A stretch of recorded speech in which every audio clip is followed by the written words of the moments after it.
Ya Allah, give us the unexpected, undeserved gift. What gift? Min azwajina wa dhurriyatina qurrata a'yun. From our wives and our husbands and our children, give us what makes our eyes so happy that it makes us cry. Qurrata a'yun. It cools our eyes. You know what that means? It makes you so happy you want to cry. When you listen to your child recite Qur'an, and they love reciting Qur'an, then it makes you so happy you want to cry. When you look at your wife and how she's raising your children, it makes you so happy you want to cry. When she looks at the husband who wakes up his children for Fajr and takes them to the masjid, she wants to cry. She's so happy. Our husbands cry. And our wives cry, but they don't cry because they're happy. They cry for other reasons. You know, we are asking Allah for tears of joy. We want to be so happy with our family. How are we going to do that? Right now, every day you go home, you fight with your wife, man. Every day you go home.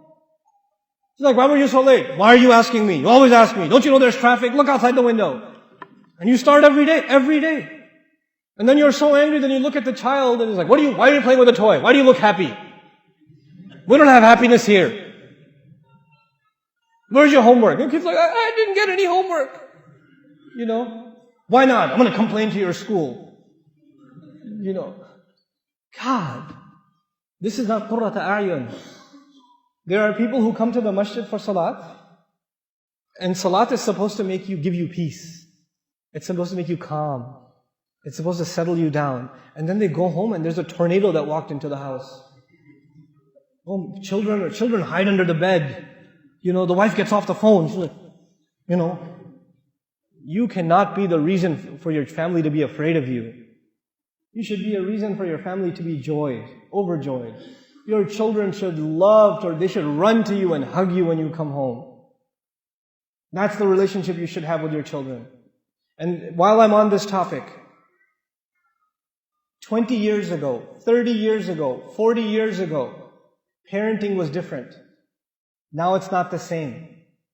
You cannot afford to be, I'm talking to the fathers here, you cannot afford to be authorities over your children. You cannot afford that. You have to be friends and authorities with your children. Our fathers were not friends with us. They were authorities. We didn't slap our dad on the back and say, hey dad, let's go play some basketball, let's play some football. We didn't do that. Abba Kimon Baba, Abba Jan, you sit straight. Assalamu alaikum. You get their shoes. That was 20 years ago, 30 years ago. Your kids don't do that. And they won't.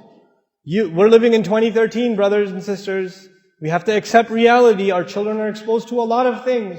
It doesn't matter if you're in the Muslim world or anywhere else. Ihtiram will remain. You have to respect your parents. But our children, the only one who will give them the love of Islam is you. And you will not be able to give it to them if you're only an authority. If you only yell at them and tell them what to do, but you're not their friend. Every father here should know and master the video games your children play. You should be better if you're letting your kids play video games, first of all, that's a problem. But if you are letting them play and you're not going to let them stop, then you better play with them.